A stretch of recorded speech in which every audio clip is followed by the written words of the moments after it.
ሰበር መረጃ የሰሜን ሸዋ ኮሙኒኬሽን በፓስተር ሄኖክ ግርማ ላይ መግለጫ አወጣ። ፓስተር ሄኖክ ግርማ ሰላሌ ላይ የህግ ምርመራ ተጀመረበት። የሰሜን ሸዋ ዞን አቃቢ ህግ መምሪያ የሰላሌን ህዝብ ክብር የሚነካ ንግግሮችን አድርጓል የተባሉትን ፓስተር ሄኖክ ግርማ ለህግ ለማቅረብ እንቅስቃሴ መጀመሩን አስታወቀም።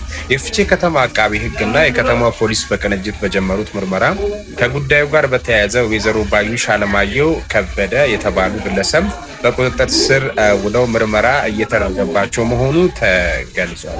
የሰሜን ሸዋ ዞን አቃቢ ህግ መምሪያ ኃላፊ አቶ ዳምጦ ጣኔ በሰጡት መግለጫ የሚከተሉትን ዋና ነጥቦች አንስቷል።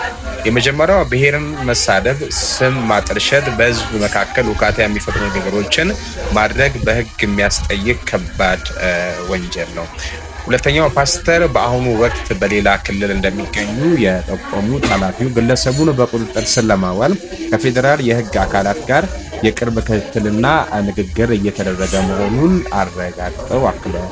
ሶስተኛው የጀግኖች መፍለቂያ የኩሩ ኦሮሞ ህዝብን የተለያየ ሃይማኖቶች በክብር የሚኖሩባትን ሰላሌ ስም መንካት የህዝብ ቁጣ ይቀሰቀሰ በመሆኑ ህግ ተገቢውን ምላሽ ይሰጣል ብሏል። አቃቢ ህግ መምሪያው የህግ በላይነት ለማረጋገጥ አስፈላጊውን እርምጃ ሁሉ እንደሚወስዱና የምርመራውን ውጤት በየጊዜው ለህዝቡ ይፋ እንደሚያደርጉም አስታውቋል።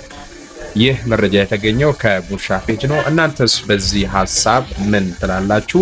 ፓስተር ሄኖክ ግርማ የተናገሩት ንግግርስ ልክ ነው ወይስ ልክ አይደለም? እስኪ ሐሳባችሁን ኮሜንት ሴክሽን ላይ